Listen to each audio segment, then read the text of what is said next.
Well, a very good afternoon on the, what day is it, Andy? 25th day of February 2024, passing traffic. I'm heading west as well.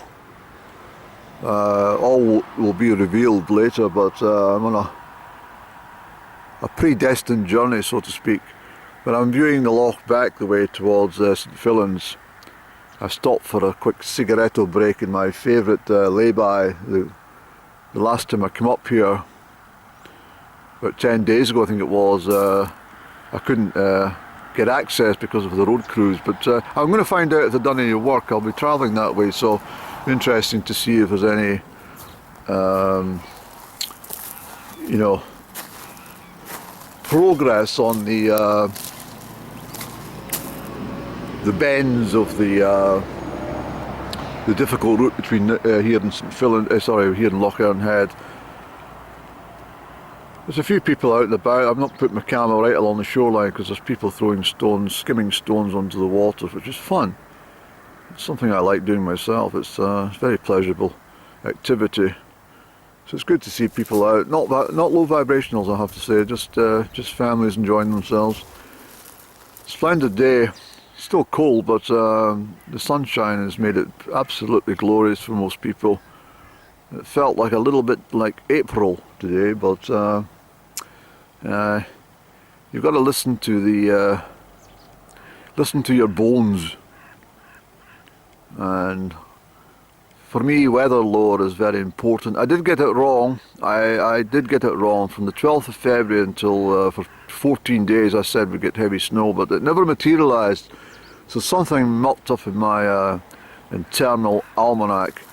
I don't know what it was. It could be, you know, chemtrails spraying the sky so the snow didn't fall, but I rather doubt it. The weather's just been too dry, so I kind of mucked up, and sometimes you know, I'm only human, I make mistakes as well when it comes to forecasting, but nevertheless, I think this is a false spring. I think March could be quite turbulent. It usually is anyway.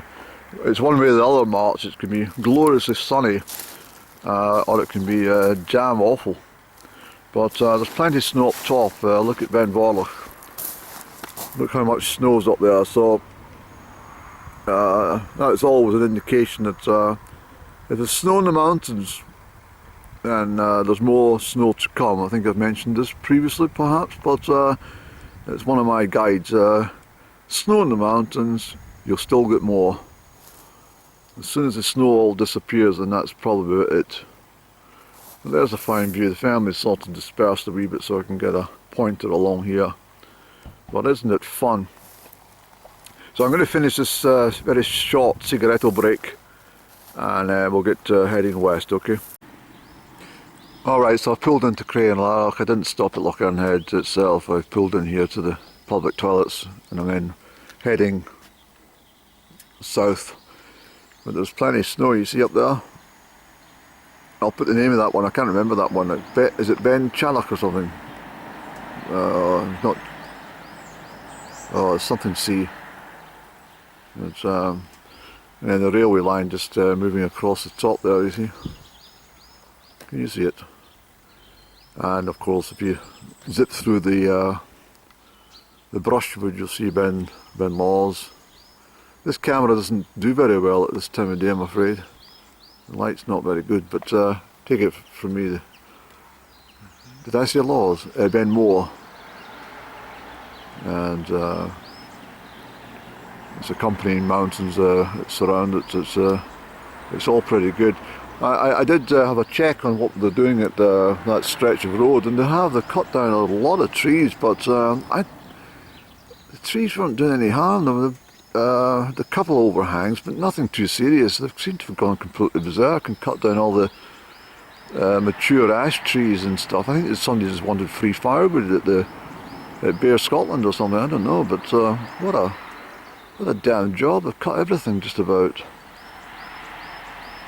I'm quite sad about that because some of these trees are beautiful, but I don't know. I've not inspected them. Maybe they were in a dangerous state. I just don't know. These people know what they're doing, don't they? Well, I think so anyway. So I've pulled in there. I just hopefully the the sky is different from the top of the mountain here. But anyway, that's the Crieff rail stop over there, and there's plenty of snow. It's a bit tacky around here, I'm afraid, but nevertheless, just to give you, it's going to be a cold night. It's a typical rail yard, and there's the snow in the mountains where I'm heading down towards. But yes, this is a Crieff railway stop, which I've spent a lot of time just milling around waiting for trains, whether to Fort William Mallaig or up to Oban or whatnot. Look at these fabulous mountains, Annie. It's fantastic conditions to be out in the tops today. I don't think the sky is allowing me to get them very well.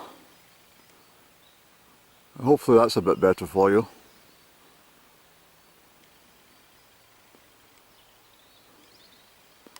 And we'll try and get another shot of Ben Moore, which was up, what was it now?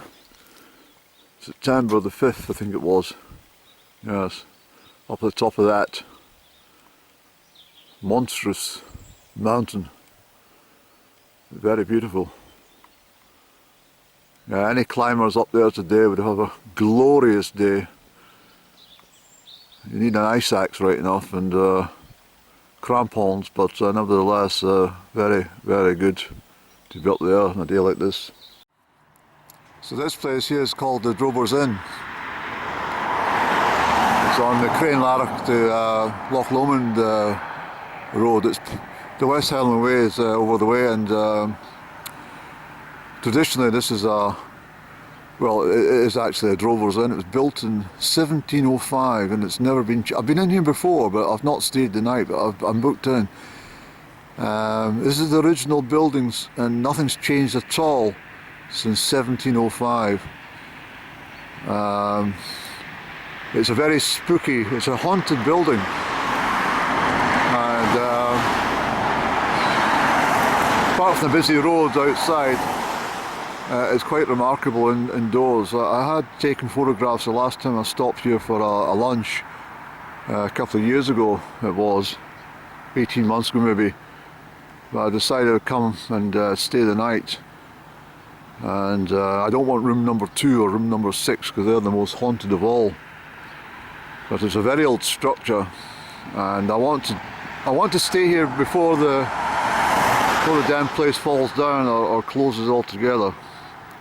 One of the two. So I better go and check in, and then I might have to come back out and move my car. It's also very popular with diners and stuff like that, but I'm a resident tonight. So it's maybe not everyone's cup of tea, but there's lots and lots of stuffed animals, and a lot of vintage.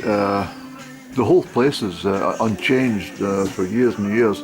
I'll just get a quick photograph of the grizzly bear, and obviously taxidermist was quite a popular sport, or hobby at least back in the day, but not so much now. But anyway, I'm going to get myself organised and get checked in here. So as you can see, I'm in room number 11. My focus right there, Annie. Well, room 11, I mean, number 11's, it's the angel number, isn't it? So it's pretty nice, like. And I've got ensuite facilities, you see. So, there's no bath, but there's a shower, that's alright. And, well, for a property that was built in 1705 to have all mod cons, it's pretty good actually. So my bag's out in the boot of the car, which are Colette's. What have we got here, Annie? It's a coffee making facilities in here, which is good for first thing in the morning. Got a television set which doesn't interest me, so hopefully I might have to ask for a book later, but it's just for relaxation. This is the outward scene. I mean, this is not 5-star by any stretch of the imagination. It's not cheap, but as I say, it's the whole point of being here is to enjoy the ambience of this fantastic old establishment. The last time I was here having lunch, I took a lot of photographs. I was fortunate I was here at a time when there wasn't too many diners, but it's very busy downstairs just now in the dining room, so it is a licensed premise. It's a bar, and obviously a lot of people come here for, quite simply, for food.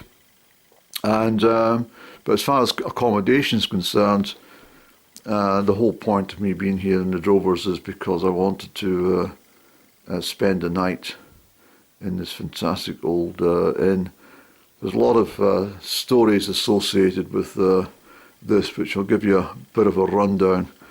It is haunted, as I think I mentioned outside there, and as some of the hauntings are rather sad, actually. I'll give you a little bit of info on this.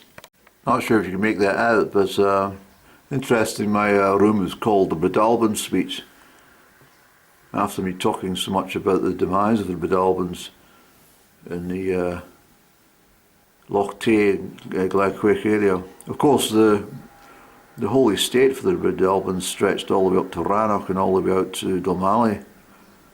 It was massive. It was, I mean, it's unbelievable, but I think he gambled all the money down south of France and lost a bloody lot.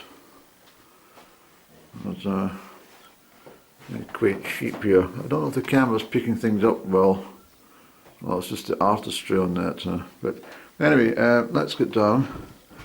I've only got one flight to go down, so that's not bad. Is this the right day, Andy? Yes, this is, look at all the oil paintings and chandeliers and stuff.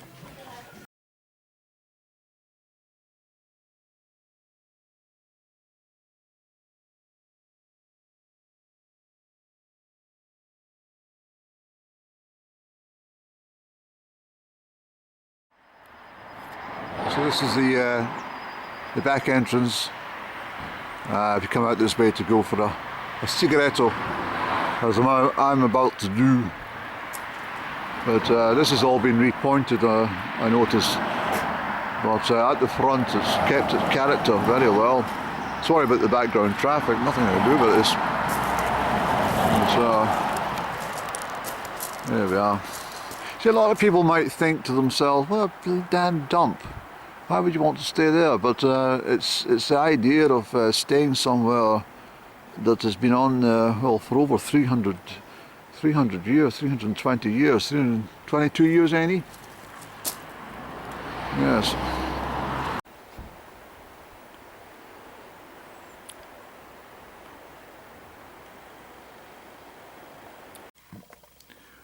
Alright, so this room number 11, I mean, I have stayed in far superior quality rooms for the price, but as I'm saying, it's not the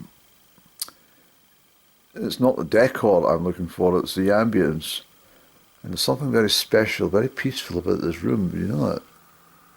And obviously downstairs in the main arena, if there's less bodies when I go down to eat, probably in an hour's time or something like that, maybe in 45 minutes. Yes, I'll do that. I'll do that to about 6:30. Then obviously hopefully there'll be less bodies in the arena, so that I can get my camera whipped out and take a few pictures here and there. You know yourself, nobody wants somebody with a movie camera when you're sitting gobbling on mussels or something of that nature, or tearing a lobster apart with your teeth. But there's definitely an ambience in here. It's very peaceful. I'm pleased. The story about room number 6 Well, it's quite sad. I'll try and rush this one through because I'm conscious about footage that are very valuable on my camera. But quite simply, a couple of hundred years ago, a family who had been thrown out of their Highland home during the clearances were making their way south, heading towards hopefully Glasgow to board a ship to go either overseas or find some work in the city. And it was a winter's night. Could be the same time of year actually, when you think about it. And the snow whipped up, and there was a blizzard, and they knew they could get to the drovers and seek shelter. And of course, at that time, I mean, if you were a traveller on the road, no one turned you away. That's what Highland hospitality was all about. It was a case of somebody chapped on your door. You never said, sorry, get away, or call the police or something. You opened the door, because most people were trustworthy. They weren't always, but if you were unlucky that way, then you were just unlucky. I mean, I'm not saying that there was no crime. There was a lot of crime, a lot of unnecessary killing. But the story is that the family were moving south and heading south, I should say, and they got their intention was to get to this place. And in the blizzard, they lost their bearings, and they tried to work their way back northwards, but the snow got the better of them in this locality.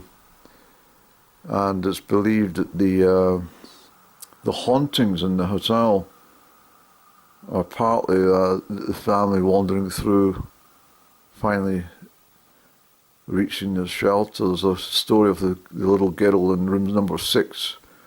Many guests have documented in the many years of a girl standing next to the bed. And the reason they know that somebody's there, because they feel this immense chill, and the girl's there freezing cold and soaking wet. Just a young girl. And of course, all the old buildings have stories attached to them. Even modern properties have imprints left upon the atmosphere.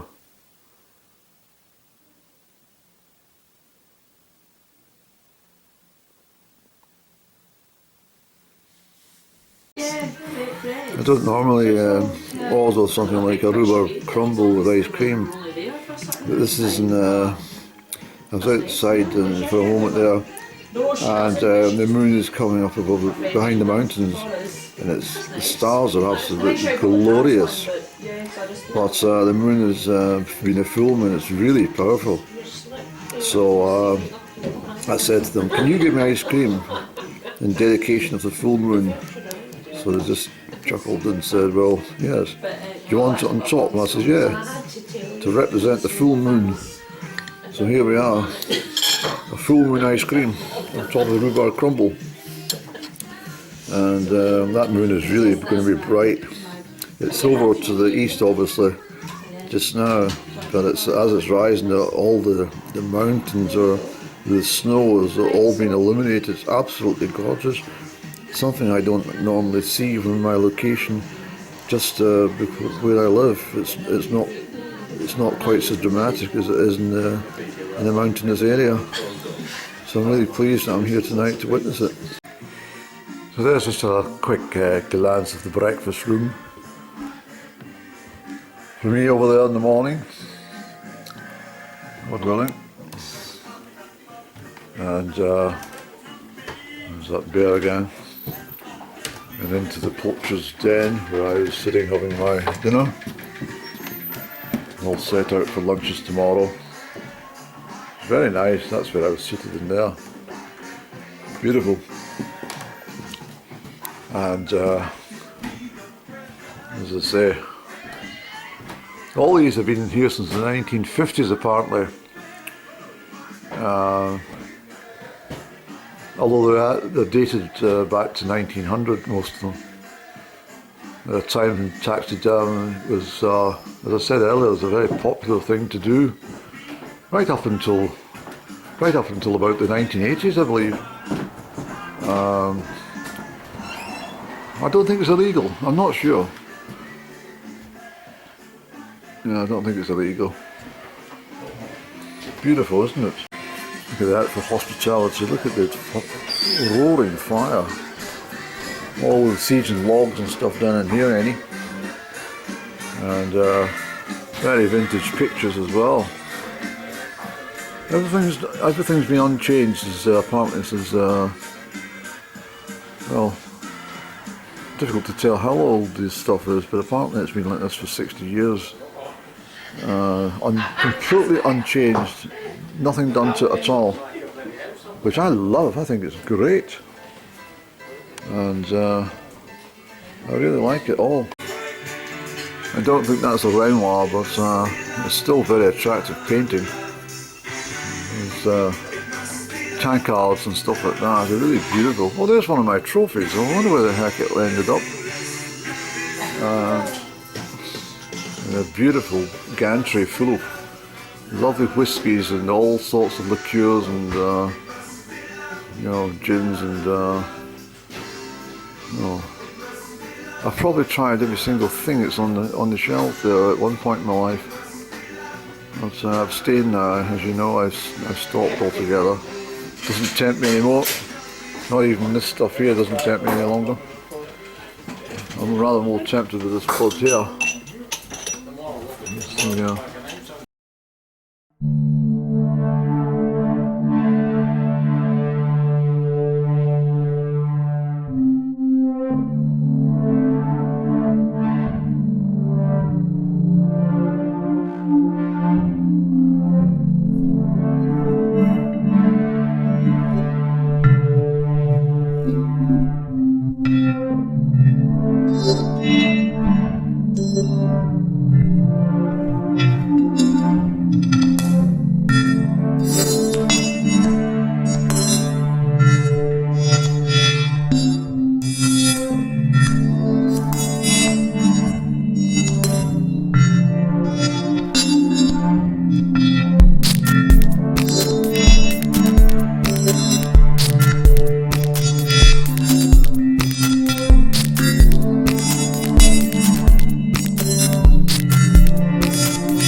Fire.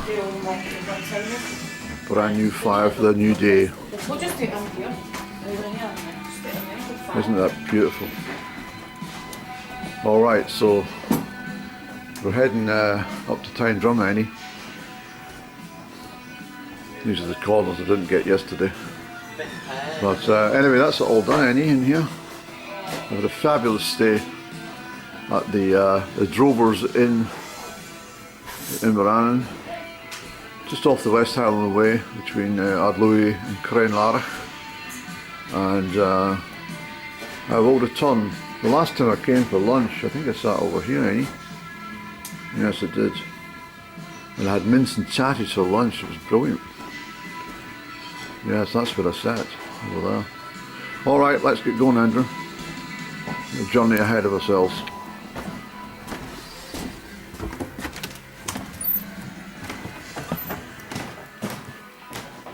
Fabulous. Fabulous, fabulous. The old doors, eh?